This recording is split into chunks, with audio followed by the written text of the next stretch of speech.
నక్కతో ఒక జస్ట్ తొక్కడం కాదు, ఏకంగా పట్టుకొని పడుకున్నట్టుగా అయిపోయింది ఈ వారం సోనియా నామినేషన్స్లో లేకపోవడం.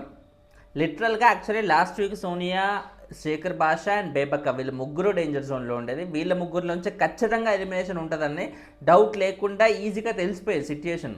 కానీ ఆ ముగ్గురులోంచి యాజ్ ఎక్స్పెక్టెడ్ బేబక్క అయితే వెళ్ళిపోయింది విత్ వెరీ మైన్యూట్ డిఫరెన్స్. అటు సోనియాకి కానీ శేఖర్ భాషకు కానీ బేబక్కతో పోలిస్తే చాలా మైన్యూట్ డిఫరెన్స్ ఓట్ల వల్లే, మైన్యూట్ డిఫరెన్స్ చాలా తక్కువ ఓట్లు ఎక్కువ ఉండడం వల్లే అక్కడ బేబక్క బయటికి వెళ్ళిపోవాల్సి వచ్చింది. లేకపోతే శేఖర్ భాషనో సోనియా కూడా అదే ఈక్వల్ ఛాన్సెస్ అయితే ఖచ్చితంగా ఉన్నాయి. సో ఈ వీక్ సోనియాకి ఒకవేళ లాస్ట్ వీక్ ఏంటంటే త్రూ అవుట్ వారం మొత్తం కంటెంట్ ఏదో పరంగా పాజిటివో నెగిటివో చూసుకుంటే కంటిన్యూస్ కంటెంట్ అనేది సోనియాది మాత్రమే ఉంది. ఒకసారి ఫస్ట్ వీక్ సోనియా లేకుండా కంటెంట్ ఒకసారి ఊహించుకోండి ఏముంటుంది. మణికంఠ ఎమోషనల్ థింగ్ కాబట్టి మణికంఠ సోనియా వీళ్ళిద్దరే త్రూ అవుట్ ఫస్ట్ వీక్ ఇప్పుడు సెకండ్ వీక్ ఇప్పుడు రన్నింగ్ కూడా వీళ్ళిద్దరే మనకు మైండ్లో ఉంటారు. సోనియా మన మణికంఠదన్న మధ్యలో ఆఫ్ అయిందేమో, పాజ్ అయిందేమో తప్ప back to back Sonia content వస్తూనే ఉంది. ఈ రోజు వరకు కూడా ఏదో ఒక ఇష్యూ. ఇప్పుడు చాలా ఫ్రెష్గా వచ్చిన ఇదేంటి నిఖిల్తో ఏమన్నా తను లవ్లో ఉందా అన్నట్టుగా అయితే ఆ రూమర్స్ అనేవి వస్తున్నాయి, ప్రోమోస్ అలాగే కట్ అవుతున్నాయి. వాట్ ఎవర్ ఇట్ ఈస్, ఏదో విధంగా సోనియా కంటెంట్ అనేది బ్యాక్ టు బ్యాక్ వస్తూనే ఉందన్నమాట. సో ఇప్పుడు కానీ లాస్ట్ వీక్ ఉన్న positivity no doubt, last week ఆమెకున్న నెగిటివిటీ వల్లే ఆమెకి ఒక నెగిటివిటీ ప్లస్ తనకి ఎటువంటి ప్రీ ఎగ్జిస్టింగ్ క్రేజ్ లేకపోవడం వల్ల కూడా తను డేంజర్ జోన్లో పడింది.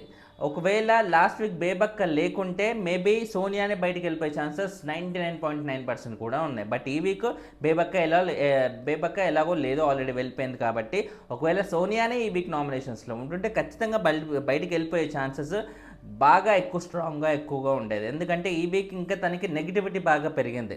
నిన్నటి లాస్ట్ నైట్ ఎపిసోడ్లో విష్ణుప్రియతో తను జరిగిన ఆర్గ్యుమెంట్లో తను ఏదైతే మాట్లాడిందో తన డ్రెస్సింగ్ గురించి కానీ ఫ్యామిలీ గురించి కానీ ఎక్స్ట్రీమ్లీ డిస్గస్టింగ్ అని అనిపించింది. ఆ డిస్గస్టింగ్ కమెంట్స్ విష్ణుప్రియకి సరిగ్గా వినపడక, లేకపోతే తనకంత గ్రాస్పింగ్ పవర్ లేదని తనే ఆల్రెడీ చెప్పేసింది కాబట్టి అదంతా సరిగ్గా తీసుకోక, ఆమె తీసుకోలేదు. ఓకే, చుట్టుపక్కల ఉన్న వాళ్ళు ఏమైంది, వాళ్ళన్నా ఒక ఒక స్టాండ్ లాగా తీసుకుని అరే ఏంటి అలా ఎందుకు అంటున్నావు అన్నట్టుగా అనడం, అలాంటివి ఏవి ఒక్కరు ఎటువంటి స్టాండ్ తీసుకోలేదు. మరి వాళ్ళు ఏం కంటెస్టెంటో ఇలాంటి వాళ్ళని తీసుకెళ్ళి సీజన్ నేను నడిపిస్తారో నాకు అర్థం కావట్లేదు. నాకు తెలిసి నాగార్జున గారు ఈ పాయింట్ మీద మాత్రం ఖచ్చితంగా వీకెండ్లో చాలా పెద్ద క్లాస్ పీకే అవకాశం అయితే ఖచ్చితంగా ఉంది అందరి కంటెస్టెంట్లకి. అరే అంత పెద్ద మాట అంటే అటు విష్ణుప్రియకి సోయి లేదు, పక్కన ఉన్న మిగతా కంటెస్టెంట్కి సోయి లేదు, అసలు ఏంట్రా బాబు అన్నట్టుగా అయితే ఉంటుంది. అంటే బేసిక్గా ఇప్పుడు సోనియాతో ఒక్కసారి ఆర్గ్యుమెంట్లోకి దిగితే మామూలు రచ్చ కాదు. ఎందుకంటే నాగార్జున గారు ఆల్రెడీ అంత బీభత్సమైన పాజిటివిటీ అనేది ఆమెకి ఇచ్చారు కాబట్టి వీకెండ్ ఎపిసోడ్స్లో ఇప్పుడు ఆమెతో మనం పెట్టుకుంటే ఎక్కడ మనం నెగిటివ్ అవుతామో, ఎందుకు వచ్చింది లేరా అని అందరు సైలెంట్గా అవ్వచ్చు. కానీ ఇప్పుడు నిన్నటి ఎపిసోడ్లో స్టాండ్ తీసుకొని ఉంటే వాళ్ళకి మంచి పాజిటివిటీ అనేది జరిగేది. ఎందుకంటే ఆమె చేసిన కమెంట్స్ అంత సివియర్ కమెంట్స్ కాబట్టి. ఒక మోడలింగ్ ఫీల్డ్లో ఉంటూ ఇంకొక అమ్మాయి గురించి, మోడలింగ్ అంటే మీన్సే ఒక గ్లామర్ ఫీల్డ్లో ఉంటూ ఇంకో అమ్మాయి గ్లామర్ ఫీల్డ్లో ఉన్న అమ్మాయిని, తోటి అమ్మాయిని అలా డ్రెస్సింగ్ గురించి బ్యాడ్గా మాట్లాడడం, వాళ్ళ ఫ్యామిలీ గురించి బ్యాడ్గా మాట్లాడడం డెఫినెట్లీ చాలా చాలా సీరియస్ కమెంట్స్. కాబట్టి సోనియా ఈ వారంలో నామినేషన్ వస్తే ఖచ్చితంగా బయటికి వెళ్ళిపోయే ఛాన్స్ అయితే ఉంది. అండ్ ఇప్పుడు అదే ఇష్యూ వల్ల సోనియాకి నెగిటివిటీ వచ్చింది కదా. అండ్ ఎవరితోనైతే ఆ ఇష్యూ జరిగిందో అంటే విష్ణుప్రియకి పాజిటివిటీ అనేది బాగా పెరిగినట్టుగా తెలుస్తుందన్నమాట ఓటింగ్ పరంగా చూసుకుంటే. ఎందుకంటే విష్ణుప్రియ ఆల్రెడీ తన ఓటింగ్ అనేది చాలా పీక్లో ఉంది. హౌస్లో తన గేమ్కి ఇక్కడ బయట తనకు వస్తున్న ఓటింగ్కి అసలు సంబంధమే లేదు. ఎందుకంటే తనకున్న ప్రీ ఎగ్జిస్టింగ్ క్రేజ్ అనేది ఆ లెవెల్లో ఉంది. హౌస్లో ఉన్న 8 మంది నామినేషన్స్లో చూసుకుంటే అందరికంటే ఎక్కువ పాపులారిటీ ఆమెకే ఉంది. ఈ సీజన్లో ఎక్కువ తెలిసిన కంటెస్టెంట్ అంటే సీరియల్ ఆడియన్స్కి మిగతా వాళ్ళు ఎక్కువ తెలిసినా కూడా నిఖిల్ లాంటి వాళ్ళు ఎక్కువ సీరియల్ ఆడియన్స్ కంటే ఒక నార్మల్ ఆడియన్స్ మిగతా ఎంటర్టైన్మెంట్ షోస్ ఆస్పెక్ట్లో చూసే వాళ్ళే బిగ్ బాస్ కూడా ఎక్కువ చూసే అవకాశం ఉంది. కాబట్టి సో విష్ణుప్రియ అలా ఎక్కువ మందికి తెలుసు కాబట్టి ఓటింగ్ అనేది విష్ణుకు ముందు నుంచే బాగా ఉంది. ఇప్పుడైతే ఇంకా రచ్చలేపుతుందనమాట. నిఖిల్ యాక్చువల్లీ మార్నింగ్ టాప్లో ఉండేవాడు, 3% డిఫరెన్స్తో అయితే ఉండేవాడు. సో ఇప్పుడు విష్ణుప్రియ ఇంకా రేస్ అనేది బాగా పెంచి అది జస్ట్ 1% డిఫరెన్స్కి మాత్రమే తీసుకొచ్చిందన్నమాట. నిఖిల్కి 24% ఉంటే విష్ణుప్రియకి 23% ఉంది. నెక్ టు నెక్ అనేది వెళ్తుందన్నమాట. చాలా క్లోజ్గా ఉన్నాయి. ఎనీ టైం నిఖిల్ని క్రాస్ చేసి ముందుకు వెళ్ళిపోయినా కూడా అసలు ఆశ్చర్యపోనవసరమే లేదు, చాలా ఈజీగా క్రాస్ చేసే అవకాశం కూడా క్లియర్ తెలుస్తుంది. మోరోవర్ ఇప్పుడు నిఖిల్ ఇది అనేది తనకి ప్రీ ఎగ్జిస్టింగ్ క్రేజ్ వల్ల వచ్చిన ఓటింగ్ పర్సంటేజ్ ఇది, కానీ ఇప్పుడు హౌస్లో తను చేస్తుంది మెల్లిమెల్లిగా తనకి ఫస్ట్లో వచ్చినప్పుడు అందరం ఏమనుకున్నారు, నిఖిల్ రా మంచి ఫైర్ బ్రాండ్ అదిరిపోద్ది, సోనియా నిఖిల్ మధ్య ఇప్పుడు రచ్చ లేకపోతే చూడు ఏం మన ఓటీటీ సీజన్లో అఖిల్ బిందులాగా అయిపోతారా, ఇది ఓవరాల్ బీభత్సన గొడవలు అయితే అయిపోతాయని అందరూ అనుకున్నారు. బట్ అలాంటిది ఏమీ లేకుండా ఈయన సోనియాతో నాకెందుకు రచ్చ, ప్రశాంతంగా సోనియాతో ఫ్రెండ్షిప్ చేసుకుంటాను, అంత మంచి ఏమంటారు రిలేషన్ మెయింటైన్ చేస్తాను బాగుంటుంది అన్నట్టుగా ఆయన ఆ లోకంలో ఫీల్ మై లవ్ అంటూ ఒక లవర్ బాయ్ లాగా ప్రస్తుతం ఉన్నాడు అన్నమాట. అఫ్ కోర్స్ వాళ్ళిద్దరి మధ్య రిలేషన్ ఏంటి, నిఖిల్గా ఫీలింగ్ ఉందా లేదా పక్కన పెడితే ఆయన మాట్లాడే మాటలు చూసే వాళ్ళకి కొంచెం ఎంబారసింగ్ అని అనిపిస్తుంది అన్నమాట.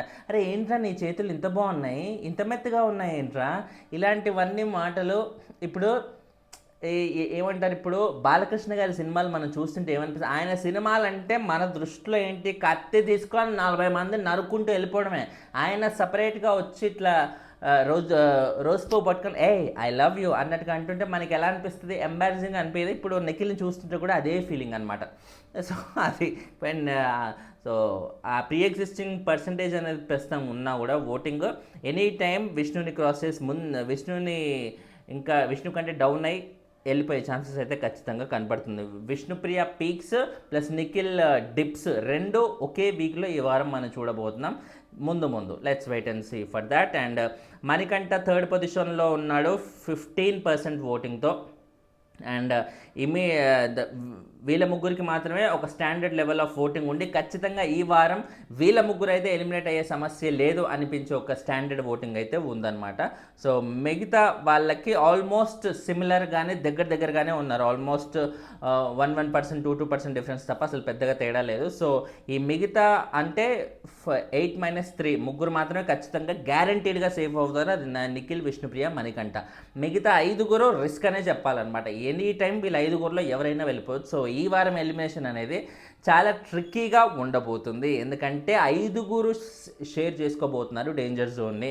అటు నైనిక 10%, తర్వాత శేఖర్ భాష 9%. ఈ శేఖర్ భాష ఇప్పటికే ఆయన వేస్తున్న కుళ్ళు జోకులు అంటూ ఆల్రెడీ నిన్న నామినేషన్స్ గట్టిగానే పడ్డాయి.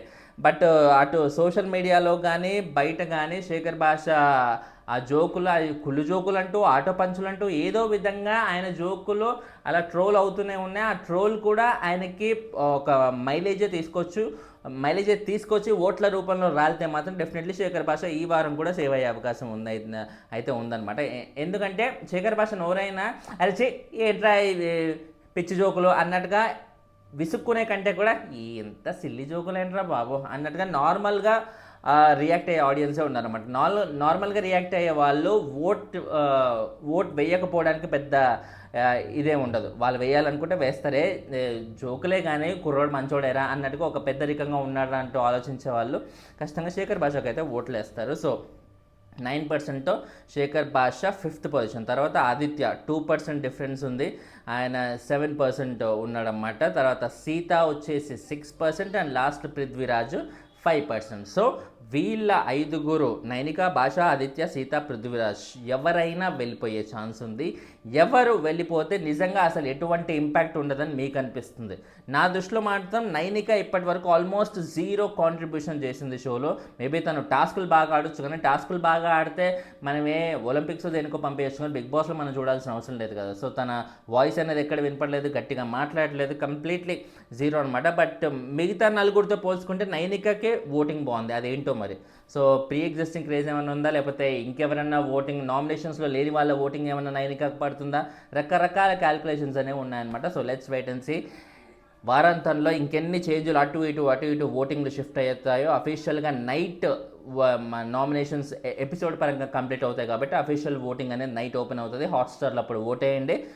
ఎర్లీ మార్నింగ్ ఓపెనింగ్ ఓటింగ్ రిజల్ట్స్తో మనం అఫీషియల్గా మళ్ళీ కలుసుకుందాం. Official voting results, official voting అంటే ఓటింగ్ ఓపెన్ అయ్యాక చెప్పుకునే voting results. So thanks a lot for watching, bye.